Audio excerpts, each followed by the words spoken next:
This is a very nice apartment, by the way. I really like it. It's nice. Okay. You know what? Oh, there's a nice little welcome. I didn't see that before. Bro. Yeah, I actually never saw that either. They I made like the interior design. Oh, Lisa did it. Lisa did G, bro. Lisa, Shout out to G. Lisa. Shout out to Lisa. G, absolute G. Shout out to Kev's baby mama. G. Shout out to wifey. How best. long Life is doing good. How long have you been married for, Kevin? I've been married for now 6 years. What? I've been yeah, bro, and I've been with Wow. Lisa for 11 years. 10 years now. 10 years, yeah. Oh my goodness. Yeah. I first met Lisa just downstairs. You met Lisa at Nando's Yeah. first. Yeah. Time flies, man. Time definitely flies. Bro, like, Yeah. if for example you couldn't see your wife for a very long time and she was with the kids and you were away on work or something and you just wanted like a thoughtful gesture, like what would you say? Like if you had a small written note or even a text message, That's a good what are question. the things that you would acknowledge her for? Well, the first thing is that unfortunately, my love language is words of affirmation, but Lisa's love language is acts of service. Oh, okay. So the funny joke has always been, no matter what words I say to her, it kind of means it usually just falls on deaf ears. Like right? it's not nothing, but it's not as valued as you'd like it to be. Exactly. Yeah. So I think I would do something for her, whether it be a gift or whether it be something creative for her, whether it be, let's just say we were talking and she mentioned to me, oh, the kids are struggling with this or that. Maybe I'd said something to the kids specifically, or I'd do something, even if it's a gift. And that I've always found speaks volumes of love to her, because it took me a long time to figure out, no matter how beautiful and nice and sexy and perfect I said she is, it didn't really have the effect that it would have where she would compliment me. Wow. Yeah. Well, that just shows good communication and able to read each other and understand each other. It's taken a long time. It's Yeah. taken a real, you know what's interesting? I feel like I kind of knew she was like that. She kind of knew I was like that, but it's too tempting to just do things your own way. Until you learn that shit, things aren't getting through. We keep arguing. I have to search deeper in my heart and do what I know must be true, which is serving her in the way that she wants, not in the way that I want. You get in your own way, don't you? Yes. You get in your own. You go, no, I know better, but you really don't. Yeah. Relationships is honestly the ultimate personal development program. Yeah. Oh, and by the way, you got into a relationship recently. Are we allowed to talk about that here? No. We'll leave that for now. We'll hold Okay. off. We don't need to go into it, Yeah, but how's the honeymoon period feeling? it's good, and it's a honeymoon period. It's you obviously you got to admit to yourself, especially now that we're older. Yeah. When you're younger, you don't like to admit that there's a honeymoon period, or you don't even understand what that is. Yeah. But being in like a mature relationship where you already know what the end goal is, it's almost not skipped, but almost like, you're still excited to see each other and all this. And obviously, like, you hope that feeling lasts, but you want this to be the extent of the relationship. You don't want it to be the period. You want it to be the honeymoon relationship. Do you know what I mean? Yeah. And not to throw shade, but I haven't had that before. But that's the goal here. Because, this is obviously forecasting way too far ahead, but when you have children and stuff, I'm sure you're like this as well. You want them to see that you appreciate your wife, or mum appreciates dad. And you want them to see that affection is a good thing. But even want them to see the arguments or the discussions, because obviously that's all role model behavior that can help them in future. Yeah. So, I think I'm going off on a tangent here, but all of these things are important to me and are important to her in the future, not just for this first 6 months, so to speak. Does that make sense at all? Yeah. I took a detour, but we got there in the end, I think. No. I definitely get what you're saying. Like, okay, let me ask you this question, because I know that all three of us have gone through kind of like a past relationship, and we've gone through the honeymoon period, and because we were in the honeymoon period, sometimes the honeymoon period or being emotional only makes us see one side of things, Oh, for sure. right? And then there's other things that we don't see, and then we come to our senses, and then we're like, what were we doing? Whatever it is, right? Does that mean now, because it's funny, because we had a similar conversation, does that mean now, let's just say you're about to get into a next relationship, and now you feel the honeymoon feelings. Does that mean you're supposed, like, the honeymoon like feelings are bad, and you're supposed to, like, not allow that? Or is it, like, okay? What's your thoughts on that? Look, me in my old age, the ripe old age of 30 that I am, ready to be shipped off to the retirement village, I'm at this point in my life where I accept everything as it comes. I'm in denial about nothing. Well, I try not to be. So whether it be the jitters, the butterflies in your stomach, the tingles you get, whatever it is, I try to feel it. And I try to allow myself to feel it, because that's your body and your brain's natural response. Yep. And then it's just your consciousness going, whoa, you're not allowed to feel this. No, like, why? Yeah. Why? Yep. And, you know, like, I think some research and some new, what's the word I'm looking for? Like, new, like, findings have been that for adults, childlike things make them happy still. I like the way this is going. Yep. Do you know what I mean? Yep. So, like, Yep. I'll give you an example, then I'll relate it back to relationships. But they say if you're not unhappy as an adult, go back to what you're doing as a child, and that'll make you happy. And why do you think that nostalgia kicks in when we see shows that we used to see? Or if you go on TikTok and you go, oh, remember the Rugrats or something, all these different things that we used to watch and enjoy as a kid, it brings back joy, it brings back a memory. Yep. So that's a bit different to what I'm going to say. But what I'm going back to with the whole child stuff is that teenage, that puppy love. There's nothing wrong with that, man. That feeling of euphoria is amazing. Yeah. And if you can feel it when you're 30 years old like we are, and you're busy and you have kids and you have this and that, you got bills, you got work to do, and you have stresses. But then that love of your life is right there. And then you just melt. Yeah. What's wrong with that, man? There's absolutely nothing wrong with that. I at agree. all. I agree. I Yep. think because Peterson talks about this. I mean, Jordan Peterson talks about how the best relationships have a sense of play. And we talked about this, right? I define maturity as the balance between responsibility and play. And I think play is that childlike nature. You know, for me, play is, you know, watching like fantasy films or whatever, or drawing, or certain video games, getting lost in different worlds, going to art galleries, rolling down a hill, making dumb videos with my friends. That's very childlike. And I think when you bring that into a relationship, those are the best relationships, because there's that element of friendship as well, I think. The ones where you can just be goofy together. But then when you need to, you can be responsible. Your kids, you got to look after them. And then after that, you can do a little silly dance, make a TikTok, I don't know, whatever. But yeah, I 100% agree with that. I love that. I can see the smile on your face as you're saying that. Like, you're just lining up. It's like really beautiful. Wow. It's I definitely see that. One of the ways I see us having kids from a metaphorical standpoint is that kids need to learn to be more responsible as they grow up. For sure. And then the reason why we have kids, this is from my perspective as a father of 2 kids, is that we need to learn to be a kid again. And that's why we raise them. You know what I mean? You live vicariously through them. I live vicariously through them, but I think being a parent is about watching them grow and learning from them that we need to never let our inner child die, you know? And like a practical standpoint where I've seen this actually come in is like, I've had a particular friend fallout where we used to connect together, we used to laugh together, we used to be like, you know, I could see his like inner child was out, he was free, you know? And after whatever we had a fallout, whenever I now meet him, he's kind of like, he doesn't let that inner child out because he's just like, I can see it's kind of like if I let that out, then he might hurt me again. You know what I mean? And I was probably the same as well. So I could see that this is what happens. And then you think back to these classic examples in a relationship where like the girl is like on guard because she's been hurt from the last relationship. You know what I mean? I was listening to this the other day. It's a very interesting balance of like, we have to be smart and have the responsibility of an adult, yet we have to have the childlike nature of a child as well. You know, and that's what living is.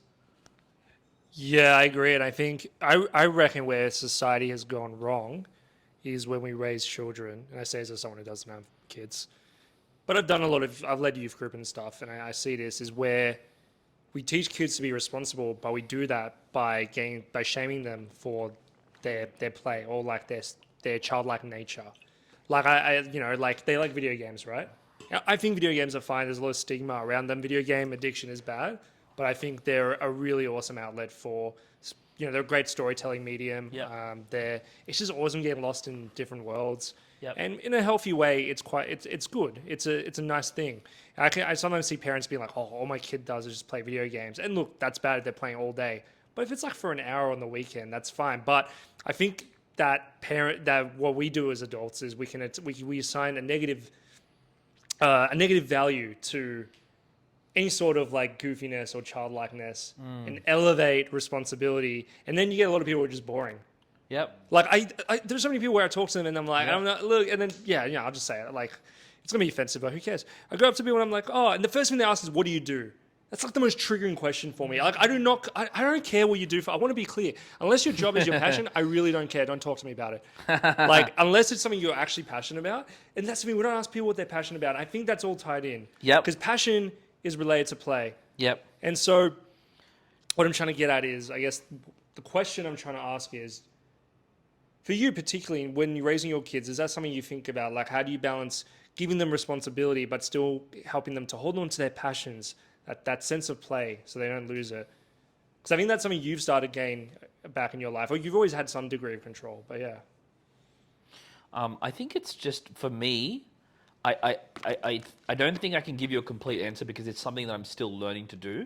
But I think it is. I think it's just balance. It's like being able to show up for the situations I need to show up in, to look after my children, to protect my children, to take care of my children. But then also in moments where there is play, then play. You know what I mean? Like being present for whatever moment that you have in front of you. I just want to finish off in this particular thing. This is why I was pulling it out. Is I wrote a post about this, and I think it's the perfect post that like represents this topic. And I want you guys to give me your thoughts on it, right? So it's a picture of me, and it's got this funny, dumb wig on it. But anyway, this is what I wrote. People often confuse those with the freedom to be silly by labeling them as dumb. The people who call you dumb for being silly are those that envy your freedom and judge a part in you that is dead in them. When I was younger, I do admit to being silly all the time won't provide you the best outcomes for anyone. But later on, I learned to tame my beast, to choose who I can be silly with, to choose when I can be silly. Some of the smartest people I know can be absolute goofballs. That's what I call true growth. When someone matures in age and wisdom, yet never loses their inner child. I understand why you uptight people envy them. You just can't get how someone can navigate a complex world, yet look so careless doing it. Don't think we don't know what we're doing. It's an art. What's your thoughts on that? Have you guys felt the same way? I love that because, and it'll go back to what you were saying about your kids as well. It is a balance. Like it's a bit extreme, but it's really not. That maturity and that childlike state is almost like a yin and yang. You need a balance. Yeah. You can't be too mature and too serious all the time, and you can't be a kid all the time. Yeah. There needs to be a balance. Yeah. And that's what you were just saying about your kids. Like the kids, you're teaching them to mature and be responsible, and they're teaching you to be a child. So there's that balance there too. Yeah. I quickly backtrack because I had this story I wanted to tell you, and you guys know these people, but I had a fallout in my early 20s with some close friends. And I really couldn't understand why, but like over the years I've reflected, and then even just this conversation we're having now has helped me realize I was trying to mature myself and build myself into a more responsible person, and they were just trying to remain a child. So our balances were off whack. Yeah. Their maturity was, and their responsibilities was this high, this little, and their play was everything else. If it was a pie chart, it would be 5%, 95%. Wow. And mine was trying to be a bit more balanced in my early 20s, trying to establish who I was as a person. Yeah. So I pushed these people away. Yeah. And I don't regret it, but that's the thing. They didn't have that balance. Yeah. And another thing, I remember this from Rogan years ago when I first started listening to him. He said being an adult you becoming your own parent. So when you think about it, if you're like maybe me and Poya with less responsibilities than yourself, obviously not married, not kids and stuff, and we have this money that we always wish we had as a kid. We're not rich, but we've got this money that when we were in high school, we thought, oh wow, that's a lot of money. We can do whatever we want with it. We can buy this with it. We can eat this food with it. We can stay out late and do what we want. Becoming your own parents, going, no, hang on. You need to budget because this needs to last you till the next fortnight's pay. Yeah. You got this bill to pay, this bill to pay, this bill to pay. Should you really be eating all that sugar, all that fatty food? Yeah. You know, should you just be playing the PlayStation for 10 hours instead of the 1 hour, like you said? Yeah. You should really go to bed now because you got a big day tomorrow. Yeah. You're your own parent. Yep. That's right. So you got to find that balance. Yep. And you know what? Honestly, with that post you were just talking about, I think I found that because my whole life, and you guys will know this about me, there's a cheekiness about me. And I feel like I told this to you, but I feel like in my life it's literally like a stand-up comedy routine. Where I see if the audience will take the laughs and take the hits, or where it's not funny. I'm like, oh, okay, well, like this doesn't work here, and I push it to the limits. You know what I mean? I'm very cheeky, even in my office where I work. I'm cheeky to the print lady. I say all these things to her, and then sometimes she's like, shut up, I'm trying to do my work, and sometimes she's like, oh, you cheeky little thing, you know what I mean? Yeah. So it works both ways, but Yeah. obviously there's that balance in that aspect as well. Yeah. But that's Yeah, just yeah. me trying to have fun. Yep. In any situation. Yep. You know what's really interesting? Recently, I was talking about this, right? So sometimes for someone who's listening, they might be thinking, sometimes you go in a social situation, and as a guy, one of the things a lot of guys sort of struggle with is social anxiety, right?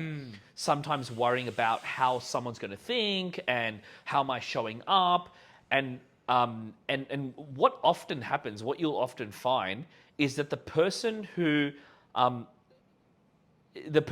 just having a good time and doesn't really care what someone else is thinking is usually the most confident one, and they're actually enjoying themselves. And then I heard this thing the other day, and it's funny because that's exactly what you're talking about right now, right? Where what they do in order to get into that place. So if someone's listening and you go, hey, how do I actually get into like a place where I'm just in that great mood? I've realized this is something I naturally do. You naturally do it too, but you might not know that this is specifically what you're doing. What you're doing is you're putting on a frame called self-amusement. So when you go into a conversation, you go, this is not about amusing. This is not about being funny to impress you. This is about being funny because it makes me happy. Yeah. You know what I mean? So when you put that frame on I'm just saying funny stuff because I don't care. I don't care what's going to happen. I just want to see your reaction. I want to see how you react. I want to see how it tests you. Whatever. When you get into that funny frame where it's about self-amusement, automatically you get into a place where you let go of the outcome and you just flow. So if someone's listening and they go from a practical standpoint, how do I get into that confident zone? One of the frames is what Sean's talking about is self-amusement. Yeah, interesting. And you know, have you thought about it like that? Because think about it, when you go into a great conversation, have you noticed that your brain is kind of like, how do I amuse myself? Yeah, I probably don't realize it, but Yeah. I am. And it's funny because it's what banter is. It's Yeah. what roasting is. Yeah. Not to the point where you hurt someone's feelings, but where Yeah. you test the waters and go, well, where's the limit? Yeah, And yeah. you go, well, you make fun of something they're wearing or something they've just done, or you exaggerate something. That's what I love to do. Yeah. And then there's a trickle effect where they'll kind of catch on and then hopefully join you. Yep. Do you know what I mean? And you're really good at this too. You Yeah. like doing this as well. Yeah, I do. I find it's interesting. The self-amusement thing for me is dangerous because I find then I can just make it about me and then like at the expense of how someone else feels. So it's a tricky one. Like this is for me personally. Yeah, but yeah, I've gone to yep. parties before and I'm like, you know what? I just want to make the jokes I want to make. And I'll just, and because I've got like a certain sense of humor that's not for everyone. Yeah. Other people feel weird. Yeah. Yeah, so it's a weird thing. I don't know. What are your thoughts on that? Yeah, let's go. Because there you know today. me better than Let's most this is people. getting into the topic that we were talking about. I feel So like this is- I'm going to get into it in a different way. I'm going to say this, right? One of the things for anyone who's listening, and obviously Sean's probably going to have a lot to say about this dynamic, right? Where I'm usually the self-amusement person. I'm usually the one saying stupid things, going rogue, and often, like not always, you've done a lot less now, but many times if you just go out with me, I can see you going, oh man, you shouldn't have said that. Oh my God, like I can't believe you said that to her, or I can't believe you said that to him. Whereas it's just me being me, you know what I mean? And and for you, you're usually the opposite, where you're like, no, like be careful because it could offend them, it could hurt them. So one of the things that we came to a realization is the reason why me and Poya are brought together as friends is to teach me to become maybe a little bit more careful about what I actually say. I will admit that maybe I do need to be a little bit more careful at times because I made dumb mistakes. And maybe it's to teach you to actually say what you want to say. You know what I mean? Now I'm actually going to go into the topic we were talking about, right? Which is we've noticed, like sometimes on the podcast, Poya does really care about. Poya obviously cares about. I don't want to offend. Like I've said some pretty out there stuff, and Poya, you're really careful about. Watch how masterfully I do this, right? Watch how masterfully I do this. We're actually and I'm going to say it. I don't care. Right, what? let's do it. Okay. All right, sure. So Poya obviously does. He's like, I don't want to offend this type of people or this type of culture. So I appreciate that. And my qualm with Poya has always been, no, you got to say it if you want to say it. And Poya's thing's always kind of been like, well, no, it could offend people, and I'm worried it could offend people. So we need to make sure that we're being loving to people. And that's kind of like where we kind of clash. So, like we can get into this tussle now, and I want to hear Sean's perspective, obviously, on it as well. Yeah. So, okay, but Poya, what's your thoughts on that? Yeah.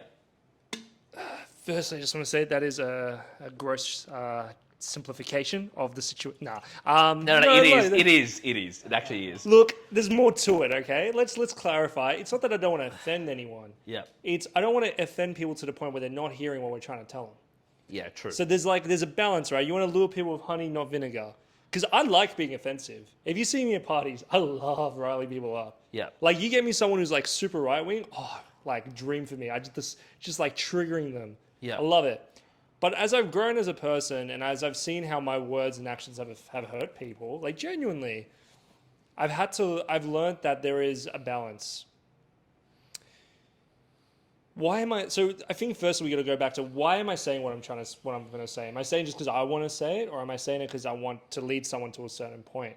Let's say for politics, right? I won't go into a specific thing, but let's say I lean more towards the middle left, I guess. But my views are a bit more complex than that. But just for this example, let's say I meet someone who's very right wing, and we're talking about a particular issue and we have very different views. What is my goal? Is my goal to try and help them see the world as I see it, or is my goal just to say my opinion? What is actually going to bring a better outcome? And I think in this situation, I want someone to see my perspective. Because I think they're wrong. And you know what? I want to see their perspective because maybe I'm wrong. Either one of us is right or none of us are right. Yeah. But the thing, I don't think the thing should be that I just want to say what I want to say because that's just vanity. And yes, there's a balance. You want to be able to be yourself, express yourself, your views. But I think we can often take it too far. And we see this on social media where people are just like, it's just my opinion. Why are you getting triggered? I'm like, bro, you just said like something really hurtful to a particular group of people that have been marginalized.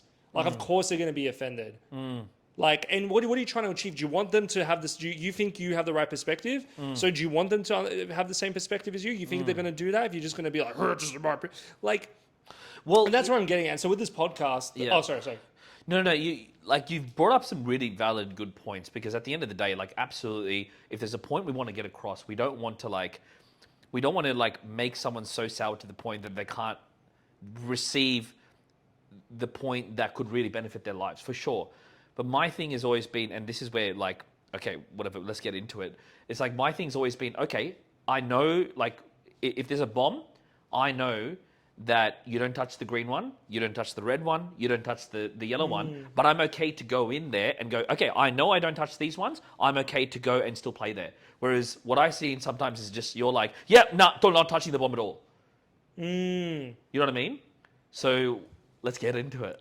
It depends on what the bomb is and whether the bomb needs to be touched. Yeah. And to use that analogy, for me, I want to make sure if I'm going to touch the bomb, I'm ready as well. Right, fair enough. So if there's a particular topic, I want to make sure that all the pieces are in place for me to talk about responsibly and to talk about a way where it will enrich someone else's life and it's not just me trying to like gratify myself. Yeah, fair enough. That's just masturbation. Fair enough. That's really what that is. And Sean, what's your perspective, by the way? Oh, if I may just add another example. I want to make a distinction between... There's a difference between me saying, hey, I think X, Y, Z about a social issue, whether it's like let's say racial stuff, right? Like racial stuff. Like I'm very pro, like, you know, asylum seekers or whatever, right? Yeah. And actually, maybe that's not the best example. Like even Australia, I'm very pro change the date. Personally, I'm very pro change the date. I know it's a contentious issue. We don't need to go fully into it. But I mean, there's a difference between talking about that with someone who's not and trying to like reach some understanding and trying to help them see things from my perspective while also understanding their perspective, than arguing about whether Last Jedi is like the best Star Wars movie. Like, that's just a movie.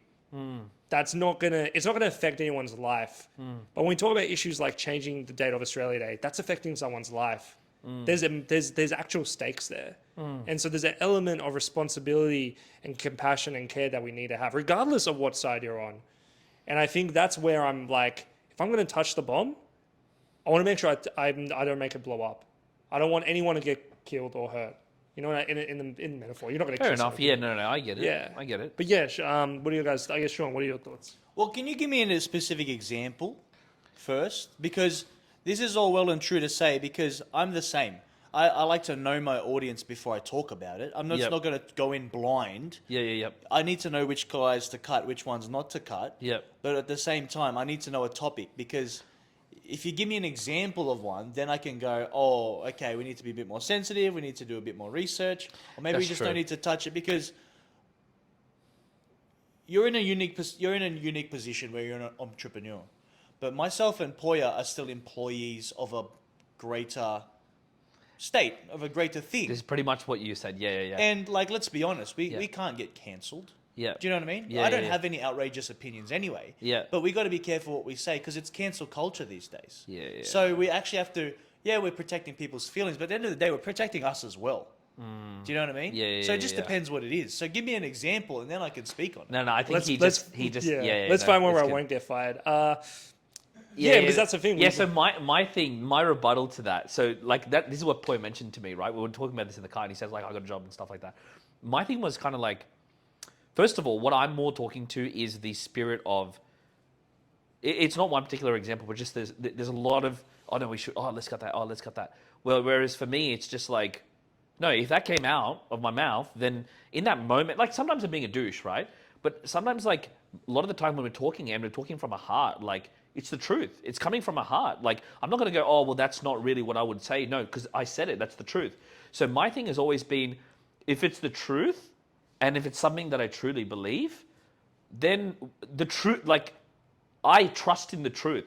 And if I lose my job, I know in the end, the truth will prevail. Like my authentic opinion, like even if Jordan Peterson wasn't scared of whatever consequence he has. Tony Robbins, I gave this last example. Tony Robbins, where that week where he had all this flashback about all the Me Too movement, and he was like apparently dissed the Me Too movement or something like that, which he didn't. And in his seminar, the week later, he was like coaching this girl who was saying like she's a victim, and he's like, you're not a victim. Your family's done this. Your family's looked after you. You're not being a victim. And then he's just like, right now, every news reporter is going to put this on me and make me look bad, but I don't give a shit. I need to stand up for what's right. He says that. And he's got a big empire to lose as well. So for me, it's just like, I feel like we also have to practice the ability to be able to say some things from a heart as well. But neither of them are going to be homeless. They've got books where they get revenue. They've got other things going. They're not actually going to lose business. They may lose like a bit of money, but they're not going to be homeless. And I mean, that's also... Do you mind if I just grab the Bible app? There's a verse I want to share that relates. Yeah. Let me Google it first, because I don't actually know where you want to Google it? Let me talk while you say Sorry. Yeah, so Poya's just going to look up the Bible app because he's got one to look at. But, yeah, I kind of agree with Poya when it comes to that. Like, yes, they might lose millions, but they're not going to lose their homes. They're not going to lose... They'll lose some opportunities, but they still have a safety net behind them. Whereas we're just those ants on the ground that no one cares about. And look, I don't have outrageous opinions, like I said, but if I said the wrong thing, I could never teach again. If I said the wrong thing, a lot of gyms might not take me to be a personal trainer. So there's still a safety cushion. There's still something there. Whereas we still rely on employability, myself and Poya. And God bless, I love that someone is able to speak their full truth. And I am big on that. Like, I'm authentic, even with the kids. But obviously, there's just topics I just won't touch. Not that I lie about them, but I just won't talk about them. Because there's just things that the higher ups don't want you to talk about. Do you know what I mean? Yeah, no, I get you. And you know what? Like, Poya, honestly, I think I'm going to kind of concede on this point. I'll tell you why. Because initially my thing was just like, it's coming out of fear for you. But honestly, hearing him say it as well, hearing you say it, I was like, okay, I get it. I get it. Yeah, and look, I think... And by the way, I'm not saying I'm fully conceding to a point where we always have to be like, nah, cut that out. But I'm saying, I think, because for example, right, celebrities have massive PR teams, right? You can't say this, you can't say this. But even then, celebrities, when they're asked tough questions, they'll be like, okay, I'm not going to talk on this, but I can say blah, blah, blah, right? So they're not going, oh, I'm avoiding that completely. They're going, yeah, not going to talk about this, but I can say this. So they're at least going, okay, like they're at least confident in themselves to say the right thing.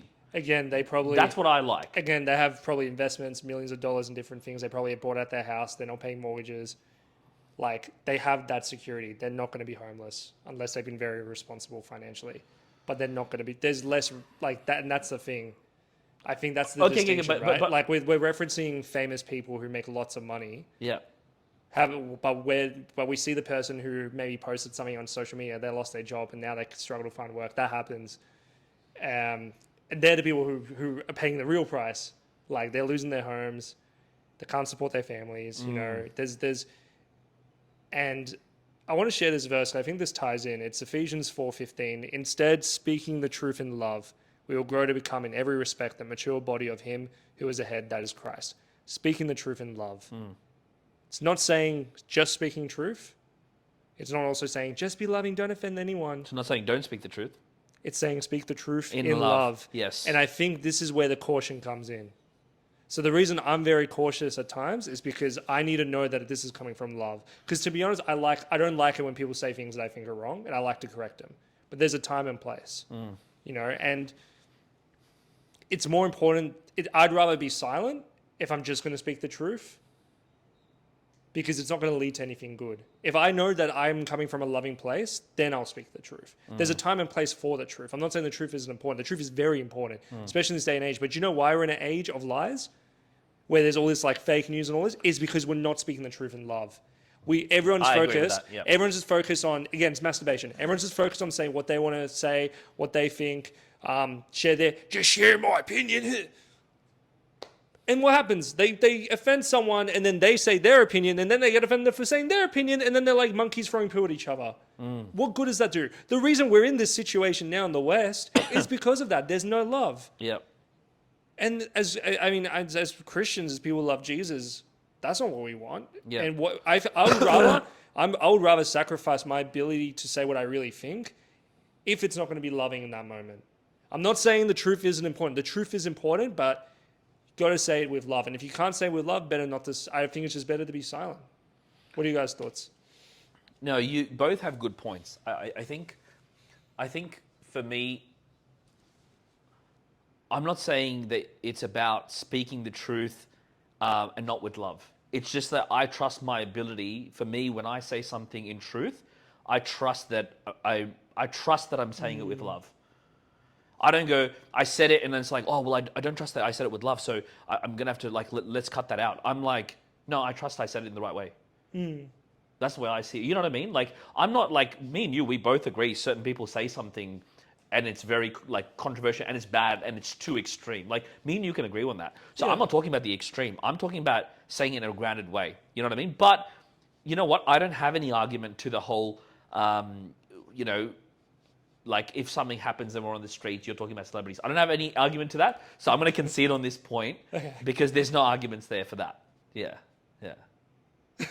No, I appreciate it. No, genuinely, I appreciate the humility. I think that says a lot about you and your character. That's why you're one of my best friends, why you're my brother. Yeah. That's why I respect you.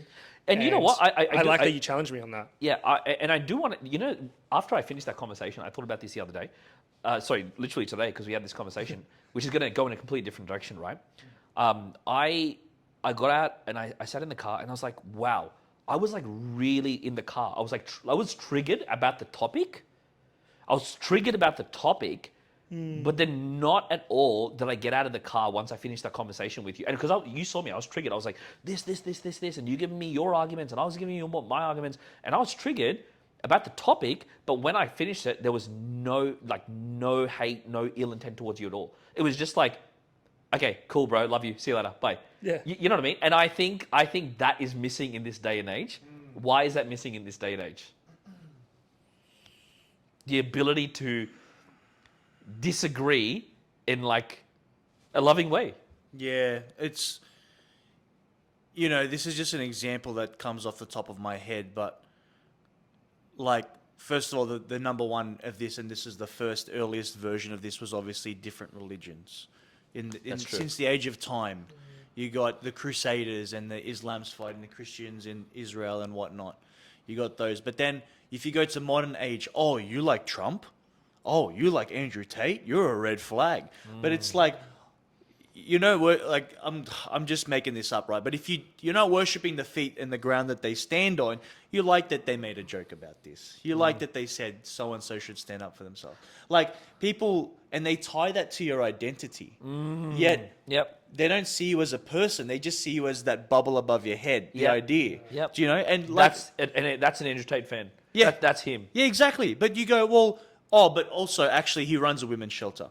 Oh, also maybe he donates to charity. Also he volunteers his time for this.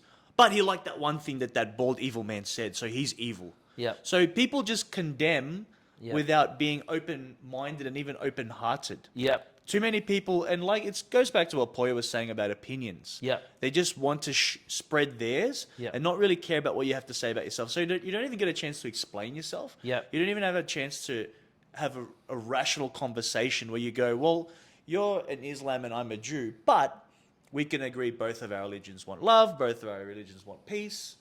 Instead of just going, no, you're thinking the wrong thing and I'm on the right side of it.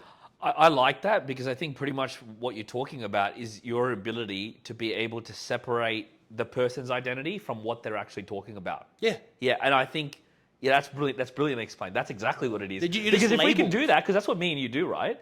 Me and you go, okay, this is what we're talking about, but I love you, you love me, this is who we are, and let's separate that. But I want to, you know where I'm going to go. I need to go there now. Please.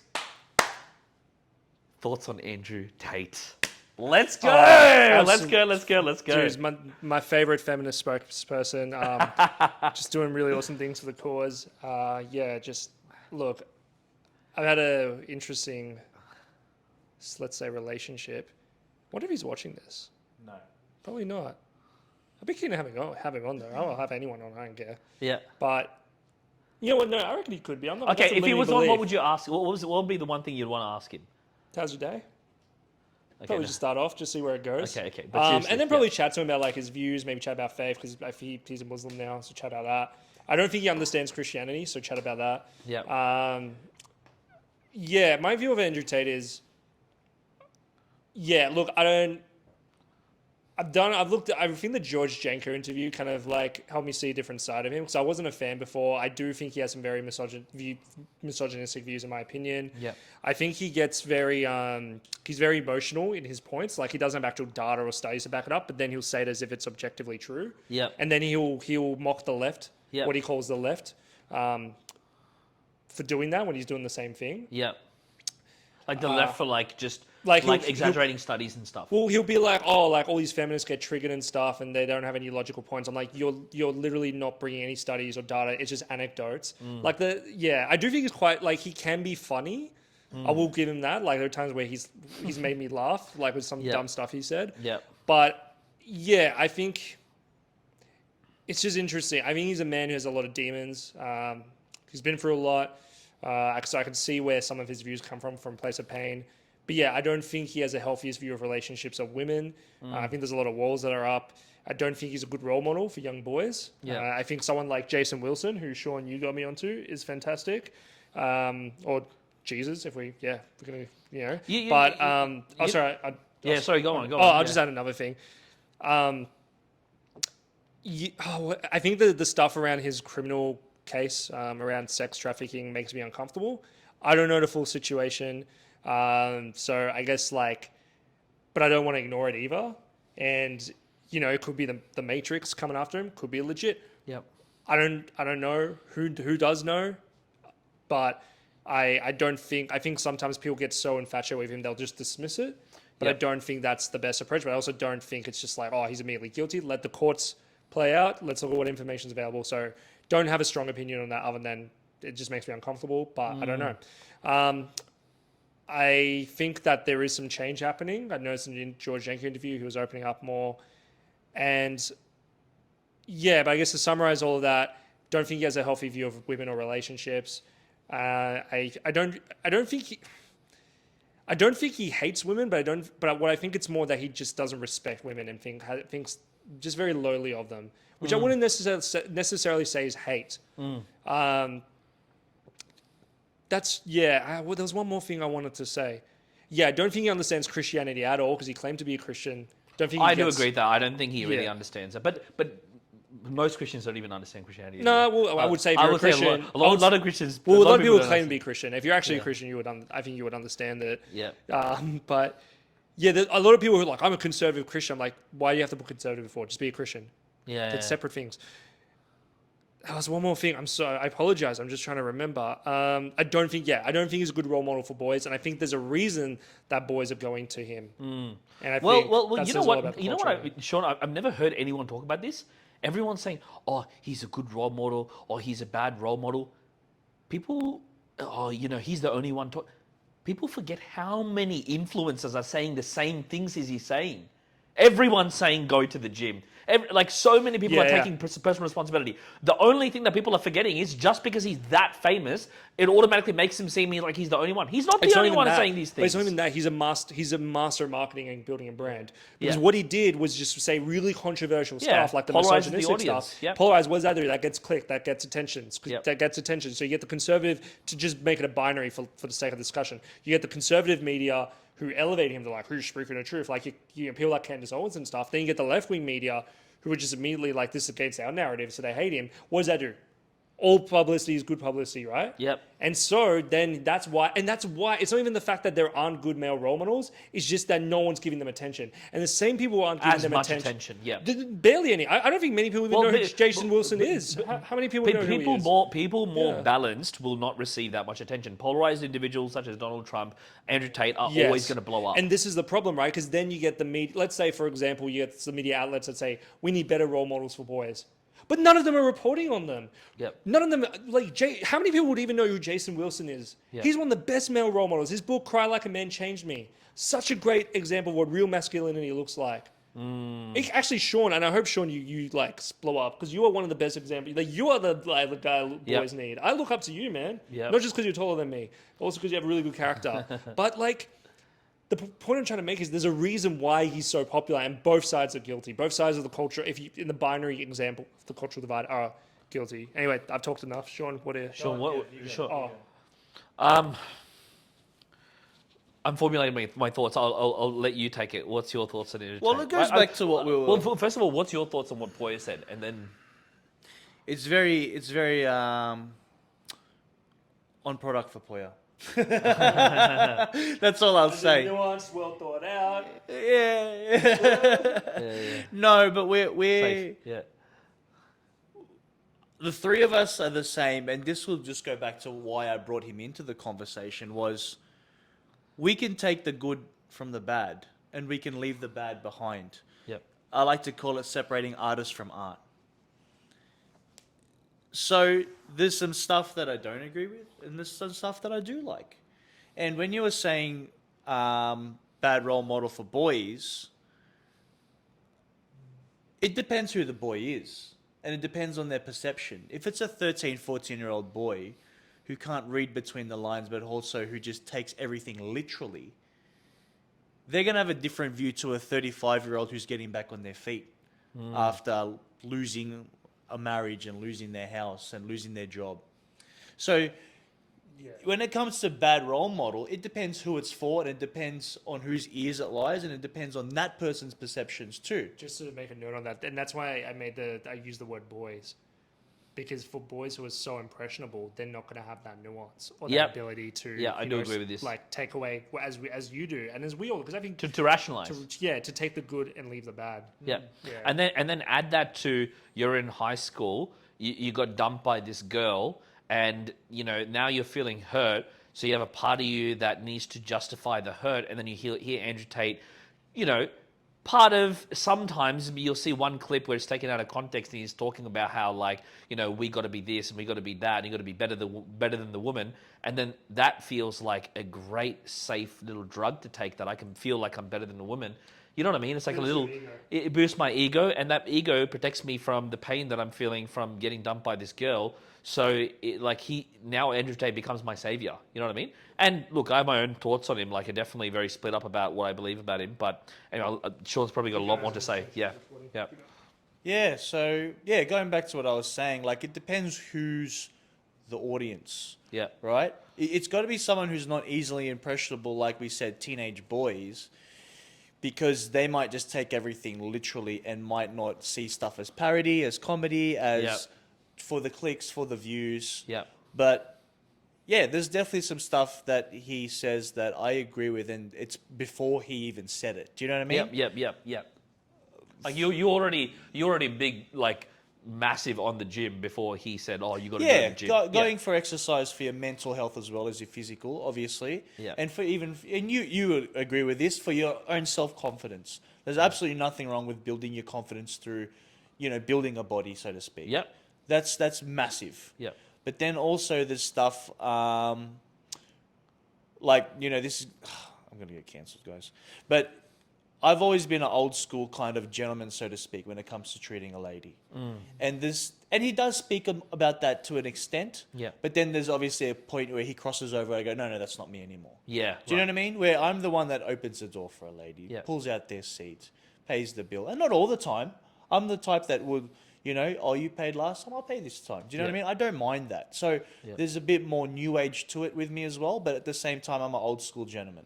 Yeah, and I think he tries to portray that, and then it kind of goes to poop somewhere along the line. You know what I mean? So there's that. But then there's also the whole part about, and I don't think there's anything wrong with this as long as you see it for what it is like building your own empire kind of thing. Just that working hard aspect and building something for yourself. Yeah. And look, I'm looking at this with rose-colored glasses because I'm not going to bother talking about the negative. Yeah. But there's some positives you can take away from it and not become a complete douchebag. Yep.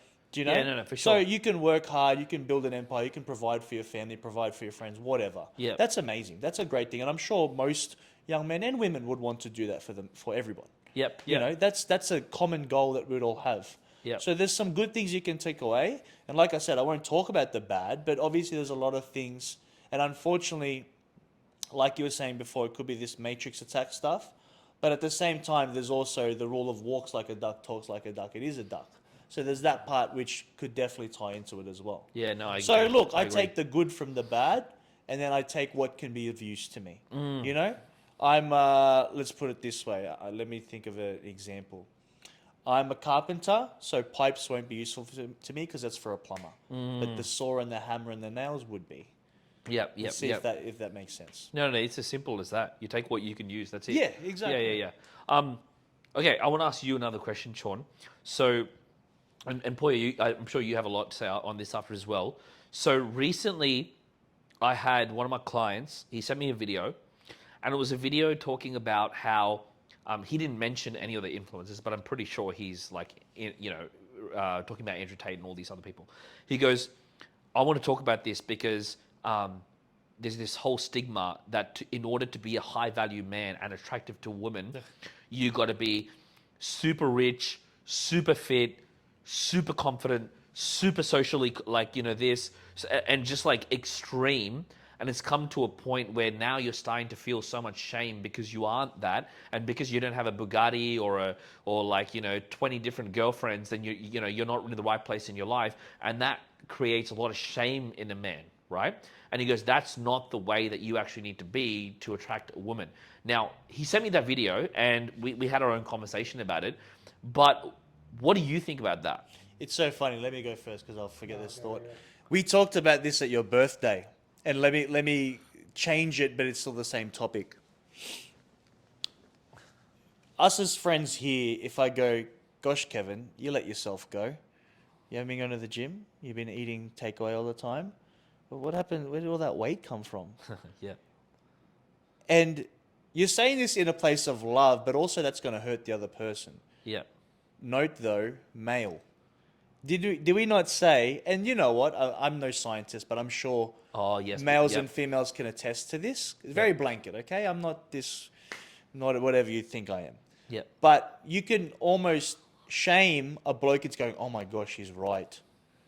I need to get back to the gym. I need to eat better. I need to sleep. I need to do this because I used to hold myself to a certain standard and now I'm not.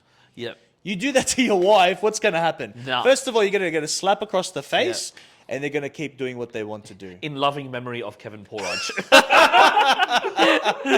yeah. True? Yeah, true. And you know what's so funny? Students have said that to me when we're talking about body image and stuff. Yeah.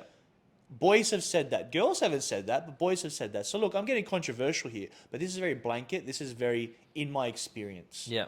And look, I will add to this what your clients or whoever said. Comparison is the thief of joy. Yeah. So how many people, there's only a certain amount of Bugattis in the world. No matter how rich you are, you probably won't even be able to buy one.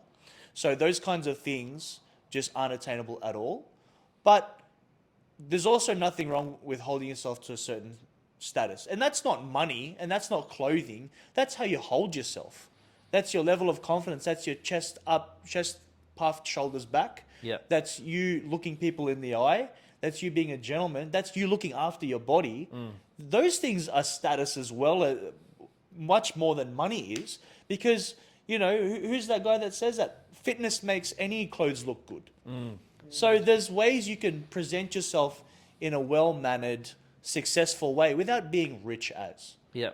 So, you know, there's a few little jumbled ideas in there. Yeah. But that's what I think about when you say that. By the way, on what we're talking about, the Bugatti and stuff, I have to bring up this analogy that I thought you're going to absolutely love. I'm not sure if you've heard of it before specifically. Sean, you're going to love this. So I heard Bedros Keuilian. You don't know who Bedros Keuilian? Okay, so he talks about people, they brag about having the Ferrari. They brag about having, you know, oh, I've got the best shoes, I've got the... And he goes, when you're buying designer brands, you are borrowing the credibility from those brands to make yourself look good. You are borrowing the credibility of other brands to look good that you've just bought with money. Whereas instead of focusing on borrowing the credibility to make yourself look good, which is not actually you, why don't you actually build the body? And I was just like, in my head, I remember I was just like, that's a Sean quote. I love that. Because it is your brand. You built it. Yeah, that's right. No, Yeah. 100%. You're right. I love that one. Yeah, Sorry, go yeah. point. That's your turn. Do you mind just like re-clarifying what the question is? So it's like the Yeah, idea so- of like you got to be like you got to have the Yeah, money. so it's this whole thing of, okay, so we've got a lot of this big influencer world going, okay, in order to be a high value man and attract a woman, you got to be super rich, you got to have 20 cars, you got to have, you know, all these girlfriends, which no one explicitly said, right? Maybe someone did, but it's just kind of like this general theme that people are taking that they need to be like this, right? And even, it's funny, like me and Sean just met someone now who's like probably like a victim of this, where they've looked at this whole world and they go, okay, maybe I can't do a daytime job. I have to go and, you know, be like a digital marketer so I can earn 100K a month right now, where it's like you haven't gone and done a 9-to-5 job and like learnt the discipline of what it means like to work under someone. You know what I mean? Which is going into another topic, but... Real quick, I want to add to that, and just so we don't forget, because we might forget later, but the bloke technically wants to be a life coach and a self-developer, but I'm like, bro, you got to live a life. Yeah. You got to experience things first. You got to eat dirt. You got to get kicked to the ground. Yeah. Like you can't just, you know, sprinkle this little fairy dust on everyone and then they pay you all this money. You actually have to live a life to be a life coach. Absolutely. Yep. I love that. Yeah. I love all that. I love this. So Poya, like coming back to it, it was pretty much like, you know, you've got this whole world of going, okay, you got to be like wait this for high you, value. Sean, or? You got this high. You got to be a high value man. You got to be in excess of all this stuff. Okay, yeah. Then you got this like new voice coming out and going, that's dumb. You don't need to have the most amount of cars and the most amount of women and the most amount of this and be this particular male to get a girl. That's wrong, and is actually placing a very unrealistic expectation on who men need to be. And now, because they feel like they're not meeting those outcomes in their life, you know, they feel super depressed, because depression can sometimes be a simple and unrealistic expectation of how you want things to be. Because when things aren't that way, then we get depressed. So it's kind of like, what's your thoughts on this idea and now the thoughts on this idea? So the first idea of you need to be a high value man. Now the Just idea in of, general, like, what's your thoughts as you hear that entire episode? Yeah. So I think firstly, y'all need Jesus because that's the only thing that's going to sort you out. Like I'm in straight up. Like you like that's get that sorted. But also, it's all just marketing. They're just trying to make money. So these guys who are like, you gotta be a high value man, gotta get the Bugatti and have like 20 girlfriends at the same time and like have 5 kids with each of them and you gotta go to sleep at 4:30 a.m. and wake up at 5 a.m. Like, it's just marketing. They're just trying to make money off you. Girls do not like care about that stuff as much as people think they do. Yep. They don't. Women are great. I love women. They're great.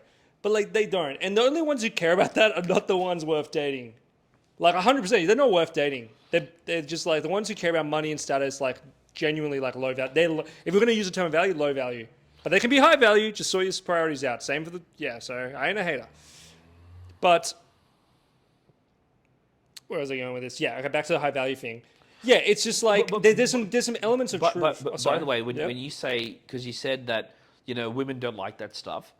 I mean, I don't agree think they care as much as people say that. That's yeah, what I mean. 100% agree with that. But then the question is, do they? And if they do, then are they broken? Well, if you genuinely, if you're like, let's say you're a woman who cares about material things, and that's what you value in a partner. Like, I only want a guy who makes this much money and stuff. Like, yeah, you probably are broken. Probably have some issues you need to work through. 100%. I'm not gonna. I don't care if that offends you. Like, yeah, that's fine. No apology. No apology. No apology. Bro, it's coming out. No, legit, you That's are. it. Like, the whole 'cause it's podcast just, was for that one but moment. it's, Yeah. but it's like, Cancel on 3. 1, 2, 3. bro, cancel me. No, I'm just spitting facts, bro. It's just straight up. Yeah. But like that, I can't get cancelled for. I'm always sure. But like you are, like, and it's you know what? No judgment. Like we're all broken in different ways. But yeah, I think it's not going to bring you happiness, and you're just gonna be more miserable. And then you get used to it, and you want more. So it's like it's just not going to be fulfilling. What makes a relationship fulfilling is the connection and love, and actually having a relationship, not a transaction. Right? And so what happens is you have these guys who and I think it's the type of guys who probably want women of a specific type of woman, and so they think all women are like that. So they see the girl and they just value like, oh, she's hot, she's got a nice whatever, and so they're like, all right, so let me rephrase that. There's a type of girls, and I think you guys know what I'm talking about, who are very attractive. You can tell that maybe they even got a little bit of work done, but they go to the gym, they're healthy, but they're very princessy, they're very up themselves, but like they're very attractive, right? And men were physically drawn. Yeah. So what I think is happening, what I see happening is these guys are going for women who they're both shallow. They're shallow guys who are looking at women and valuing on the shallow things, who are going for women who are shallow because they only value shallow things. But the guy doesn't have the thing they value. The girl has a beauty they value, but the guy doesn't have the material possessions and the economic provision. Notice I say economic because I think provision is spiritual, emotional. That's a really good analysis, actually. That's true. That's true. Yeah, that they don't have the neck, so then they don't want him. So then they get into a whole thing of like, they go to these guys like the influencers. And they'll end up going with the rich boys or the Hells Angels. Like, you made a really good point, which is the shallow girls, which we would be, depicting that as women that get a lot of work done. They're super focused on gym, super focused only on looks. It's almost like that's their entire word, like that's their entire focus. You know what I mean? And and essentially you brought up a good point, which is they're usually attracted to these boys, which is have to be super loud, maybe super rich, super have all the girls, super have all these cars. And they seem to attract each other. And I think that's actually a good point. They attract each other. It's that... maybe I misunderstood your point. No, it's true. Yeah. But and the guys who like will desire the women like that but don't have the thing they want, they get burnt. And then they turn to these guys, these influencers, because they're like, well, how can I get that girl? And they think all women are like that. When really, most women are awesome. Like, girls don't care about height. Really, they don't. They're like, girls don't care about you being rich. They just want to know that you can provide and that you're going somewhere and you have some sort of a plan. Yeah. By the way, I do think on the height thing, I do think they care if you're extremely short. That being said, by the way, if you're extremely short, I have literally, sorry guys, I've heard women. Hang on. About this too. Yeah, I've heard women just literally be like, I can't be with a guy that's like Wait, let me way check. shorter than me. Okay. Hang on. Alright. Let the insecurity relax for a second. No, I'm joking. But like I guess what I'm saying is, however, that being said, I've seen short guys really, really insecure about it. And I've seen short guys that are extremely good with the girls because they realize that because of their shortness, they need to make up with it in personality. And I've seen them at the clubs pull like more than anybody because they work that hard on it. So it's not a defining factor, but yeah, women do say that, but they can always change it if they really want to. Yeah. What do girls call guys under 6 foot? Friends. It's pretty. That's actually. I actually like that. I like that's that a good joke. That's a good joke. But in all seriousness, so I want to say something here. Yeah. It's all about confidence. I've seen so many guys shorter than me get girls who are way taller than them, and the girl doesn't care. It's all about confidence, and it's like it's just what how are you making them feel, and are you going somewhere in life? Yeah. You don't have to be a millionaire. You could be working, like I don't know, you could be working at JB Hi-Fi, but if you've got some kind of a vision, that's all they want. Yeah. And for you to make them laugh and feel good. Yeah. Like the most success I've had with girls is when I'm just being myself and I'm trying to make them laugh. None of them care about any of my like achievements. I've got quite a few. I'm not, and I don't even like saying that. Like, but like I do. But they don't care about that. In the end, the ones who are worth dating and pursuing, they care about the real stuff, which is the connection. And whether you make them feel safe and you can have fun, playing responsibility, right? That's all it comes down to. Can you engage in a sense of play and can they be responsible, right? Yeah. And so I really don't think girls care about height that much. They say they do. They'll always say they do. Well, but I just don't see it. And My I think thing is no, and again, I'm not saying that they. Shout out to my short kings. Love you guys. Mwah. I've never heard a girl goes, he needs to be really tall, but I've just heard girls go, he just can't be tall. But girls girls say that stuff all the time. They need a guy who charms their socks off, 100%, and they're done. And that's all it is. It's just about being a 100%. charming, kind person. And most people can be charming. There's videos you can watch, Charisma on Command, get coaching from Kevin, just hang out with me. Untested Strength. Do a deadlift with Sean. Do a deadlift with Sean. Sean's very charismatic. Yeah.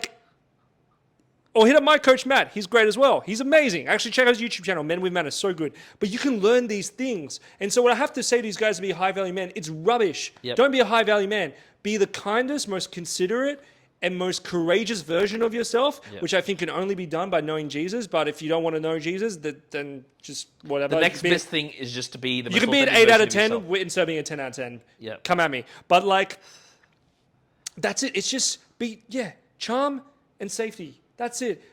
You don't need a Bugatti. Yeah.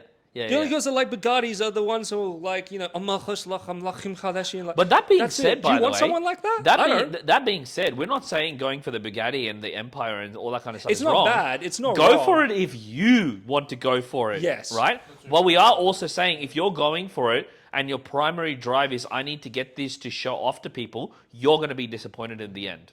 Bro, I did that. I did that with the house. I thought if I bought the house, I'd be more attractive. I was probably the least attractive I ever was. And I had a house. How many people in Sydney own a house? Not many people, especially anyone under. No one cared. Yeah. Yeah, no one cared. And the only people who would care are people who are like shallow that will probably like try to, leave you in 10 years' time for someone else, right? Like, yeah, it's what's important. It's not bad to go for the Empire, the Bugatti, whatever. What matters is what do you value most? You value your character and who you are, or the material things? Yeah. My dream is to have a house with a home cinema. I love cinema. Dune Part 2, one of the best movies I've ever seen. Yep. Watch it in IMAX. Yep. But I don't put that as part of my identity. My identity isn't I'm going to have a big home cinema. My identity is I want to love and serve people and use the gifts God's given me. So if your identity is I want to give something to the world and create and bless people and make their lives better, and a result of that is having an empire and the money that comes with that, it's like, hey, I like cars, I like Bugattis, you buy a Bugatti, that's cool. But yeah, as you said, don't get it because you want to impress people, because no one's going to impress, not even you. You're not even going to be impressed by yourself. Yeah. And I know many people who have that stuff, and I can see it They're just the loneliest people who think that stuff is like going to get them what they think it's going to get them, but it doesn't get them anything. And this is also interestingly, and we'll probably finish off with this topic. You know what's really interesting, Sean? I've actually noticed, and I don't know if you would notice this as well, but here's what's interesting. I've noticed that the people who go really, really hard, like you'll see it, right? You go to the gym, they're fit, immaculate. Like you can tell, man, they've put so much effort into the way they dress. You can see they've put into so much effort into the way they talk. Good, it's a lot of personal development. They've put a lot of effort eating the right foods. They look really good. They can probably lift a lot. They look really good. Here's what I've actually noticed. They struggle to get girls. Have you noticed that? I'll tell you a story that's actually about myself then. When I was 20 years old, I bulked. And I bulked to the point where I got overweight. Because I was like, well, it's okay. Because under all this layer is muscle. Yeah. So I was like, it's all good. Like, it'll come off. Yeah. And then the time came to shed it. And I lost... Oh, the numbers are escaping me. But I'm going to say 24 kilos in 20 weeks. Yeah. All I ate was chicken, broccoli, rice, fish, protein shakes for 20 weeks. Wow. Not one cheat in that whole time. I went to the gym 7 days a week, sometimes twice a day. Wow, fit and fast? No, anytime. Okay, right. And then after every weight session, a 500-calorie treadmill walk. If I was bored and had nothing on that day, 1,000-calorie treadmill walk. Wow. And then I worked my butt off. Wow. And in terms of conditioning, I looked great. I had a six-pack abs. Yeah. I was 24 kilos lighter. Yeah. And a very vain goal, but it was to shred for stereo. Right. Stereosonic, if you don't know. Yeah. Good old-fashioned music festival. Yeah. Jamie, I'll send you a picture. I'm going to put it on remind me, I'll send you a picture so you can do the whole thing. Yeah. Okay? Anyway, I was single at the time. And in my head, I go, well, looking this good will get me the girls and the attention that I desire. Yeah. And you know what's so funny, Kevin? When I'd go out to social settings, because like you just said, that's all I worked on was the flesh. I was the most insecure I've ever been in my life. Wow. I was 24 kilos heavier, and I wasn't as insecure as I was when I was lean and shredded. And you know what I used to do? And I only learned it at the end of this kind of phase of my life. I kept rubbing my stomach. And the reason I rubbed my stomach was because I knew there was abs under there. And I was like, well, at least I have this. That's how insecure I was. Wow. I worked my butt off, man. For 20 weeks, I was literally a monk. Wow. And it didn't give me the satisfaction that I wanted. Wow. Yeah. Wow. So I don't know if that answers your question, but that... No, is I my think answer it to your really like question. hits the story on the head. Like I think many people can sometimes work for, but I think it's good to work for something like that and use it to build your confidence and use it as a lifestyle booster to boost your lifestyle instead of looking for because what you were doing was you were looking for the end outcome. Like, I've got to get the end outcome when I'm finally going to look like this, then everything's going to be okay. And then you get disappointed. As opposed to, you know what? This is a lifestyle. I'm enjoying this. It's giving me confidence. I love the endorphins after. I really falling in love with the process. And that's probably what I see happen. But no, anyway, like, yeah, totally agree with that. Yeah. Go on, Poya. What do you get to say? Yeah. What were you saying, Poya? I don't have much to add other than a lot of those guys, like, you spend all your time in the gym not interacting with anyone, you're not going to know how to talk to people. Yeah, that's true. So how are you going to rizz the ladies up, man? You'll be like, oh, you look like you bench. I bench press too. And you know what? You're right. Because when I did talk to girls, that's what I talked about. That's what I talked about. I talked about straining for stereo. They were like, what's going on in your life? Oh, I'm going to the gym. I'm meal prepping later. What are you doing? You know, like I had nothing to talk about. The substance. Wow. And I gotta get this back because I have a lesson to teach young boys after this. I'm just picturing a guy going to be like, or if you're free Tuesday night, would you like to enjoy some chicken and broccoli with me? And some rice, brown rice, not white. Best friend is, oh, hey, do you train here often? Oh, what are you doing today? Legs. Oh, okay. I see ya. I see ya. Oh, this is that humor that not many people get that he was talking about. Oh, I'm doing calves. Why are you doing calves? Because it makes me happy. Oh, that was good. This is that humor that he was talking about that not many people get. We'll post the reference. No, you I won't. thought it was a funny joke. My younger cousin, who's 23 years old, he's in this place where, thank God he's not intellectually intelligent enough to realize this, but like Andrew Tate could be someone that could really influence him very easily. Right. But I took him out for dinner one night and I said, it's time for you to become a man. Like it's nearly, you're 23 years old. Let's talk about the things that you could do to turn into a quote unquote man. And this is a guy that's part-time employed. There's not much going on in his life. So obviously as a young man who's single like that, he'd want to attract ladies. And I said, what do you have that you can provide to ladies? You don't have much to provide. You don't have a lot of money, so you can't literally physically provide. You're not built up, so to speak, in stature, so you can't physically protect. I said, think about all the things that a woman wants and think about the things that will benefit you. So the things I actually told my cousin Poya, you know who I'm talking about. At the time, I was still doing jiu-jitsu, and I said, jiu-jitsu is great for you because, and you guys know this, you both do jiu-jitsu. Builds your confidence. You're not as worried about a conflict resolution situation. True. You're being desensitized to violence to an extent, so you're not too worried about physical confrontation as well. But also, it's just a nice community that's very supportive of each other. Yeah, so it's good to be there. So there's many benefits. And you get humbled. Yep. So many benefits, and you get humbled. Yep. You're not the top king of top dog, whatever. Yep. So there's so many benefits for that. I said, go to the gym, build your body as well, obviously. You don't have to be a bodybuilder, but just build your body to a nice, strong, fit stature. But then I went to the other side. I said, okay, now you look impressive. Now you're confident. Now what else? What are you going to talk about when you're on a date? Read some books. Then I gave him some book recommendations, some on self-development, some on just interesting topics. Be an interesting person. And then I said, and then obviously after, and then he struggled to find a job as well. Then after that I said, and then look for your job. Because now you're young, now you're confident, now you're strong, now you've got some intellect from reading books and you've learnt a few things. Then you're going to look better in a job interview. Then look for your job. Once all of that is complete, then look for a girl. I said, before you've done any of that, do not even look at girls. Because unfortunately, you have nothing to provide for them. And I'm not saying this to be insulting. I'm just saying this as a reality of someone's situation. Yeah. And if anyone's in that situation too, build your foundations, build your house, build your building before inviting people into an empty thing. Yeah. Because it's like, yeah, you're absolutely right. I think it's like people forget, what are you bringing to the table? Exactly. Like, oh, and I hear it all the time, especially in church. Oh, I want a girl like this. Oh, I want this. I want this. I want this. She's got to be like this. What about you? Yeah. Like, what are you bringing to the table?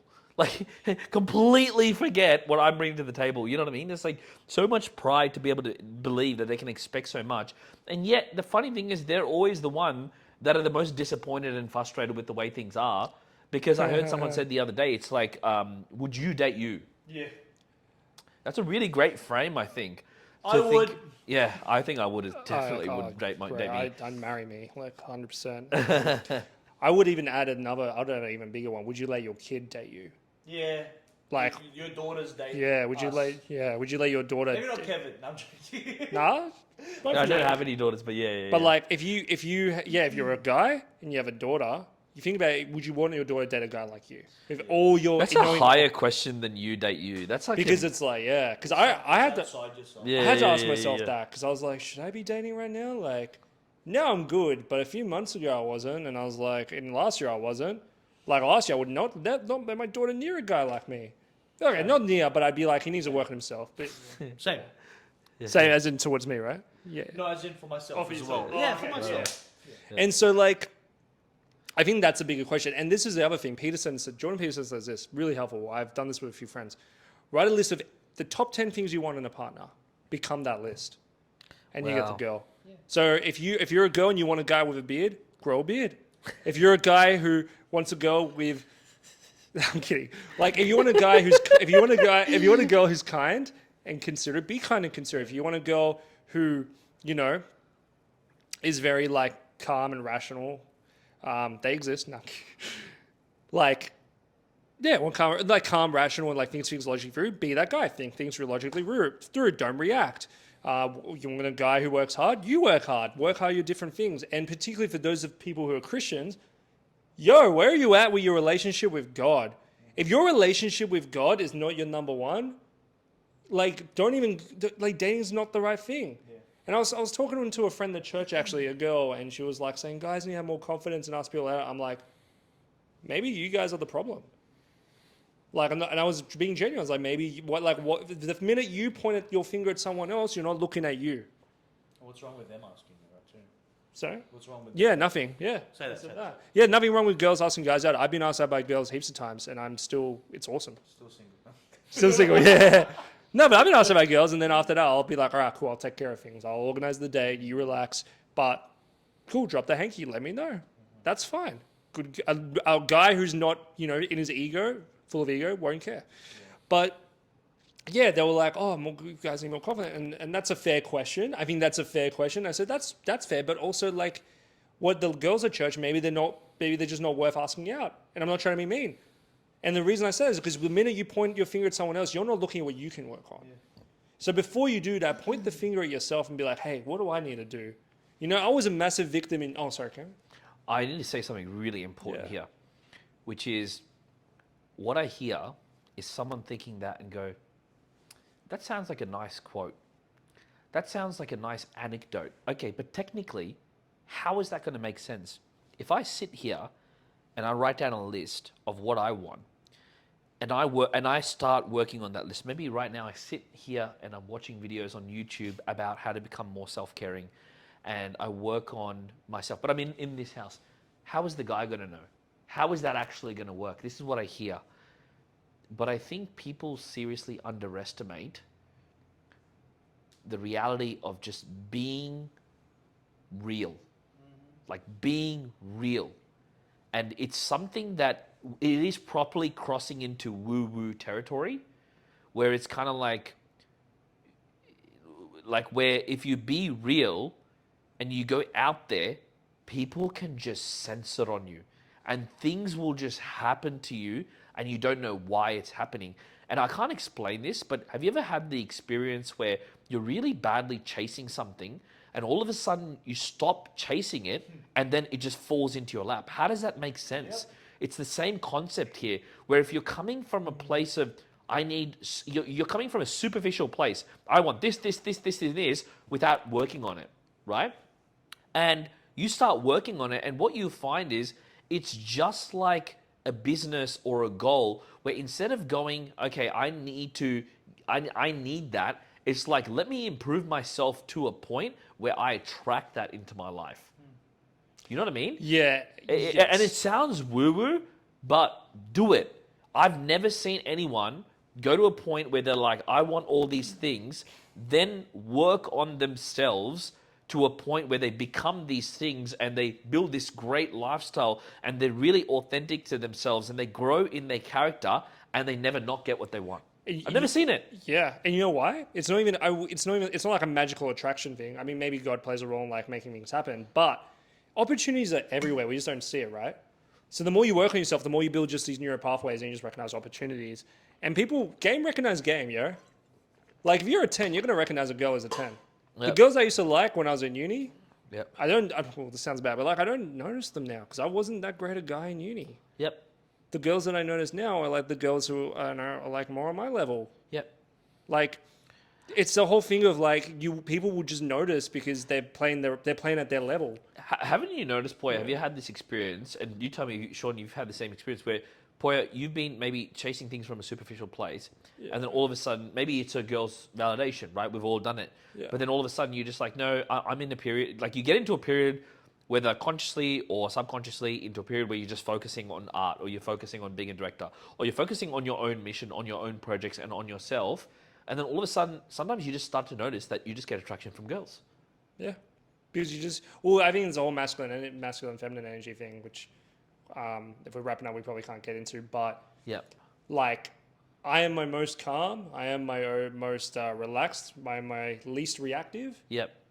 when I'm pursuing the things I love and I'm being truly myself, and in good relationship with God. Yep. So right now, I think I'm probably the best version of myself. My Yeah. relationship with God is great. Like, look, it's not perfect. You know, I'm going to be honest. I didn't really do my quiet time for like the last 2 weeks, Yep. but I did today. Yep. That's an achievement. So like I came back and I didn't shame myself. That's huge. So my relationship, and I'm more prayerful now. So my relationship with God's good. I'm watching more films. I love films. I've been reading more. I've been thinking more like creative things to do. I've been going to the gym more. Gonna go back to jiu-jitsu soon because I had an injury. I'm doing all the things that I love. I'm filling my life. I'm not yearning for things. I'm going out and doing the things that I enjoy. And I don't care what anyone thinks. I've been raving about Dune Part 2 for like the last few days, even before it came out. I read the book for the third time last week. I finished it for the third time last week. I love Dune. It's great. Planet Arrakis, Polar Atreides, Muad'Dib, Listen Al Gaib. You know what I'm talking about, fans. You guys have no idea because you haven't seen it. But like, and even now, you guys are like, kind of like, what the heck? But I don't care. I love it. I love it. I love wearing my weird band t-shirts or like pop culture shirts. I love it. And the reason that I get more attraction or I've noticed it is because I'm just being myself. I'm calm. I'm chill. I'm me. Yep. People are attracted to authenticity and women are attracted to masculine energy. Feminine energy is attracted to masculine energy. Yep.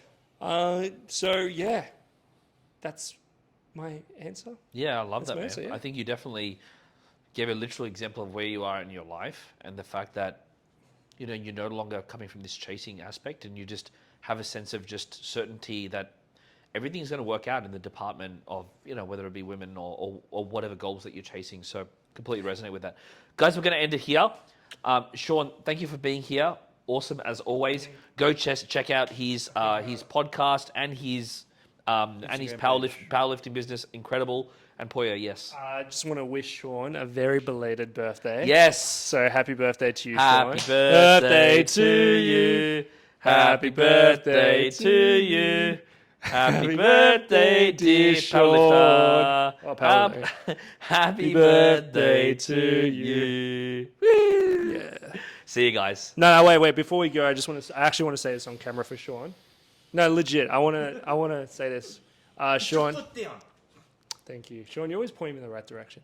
No, but in all seriousness, Sean, you have been one of my dearest friends, one of my best friends, one of my oldest friends we've been friends for a long, long time. And I am just constantly in awe of your compassion, your desire to see your friends better themselves, the way you speak the truth in love, your humility, the way you develop yourself, the way that you support others when they need you, the way you've supported me when I've needed you, the way you've always believed in me.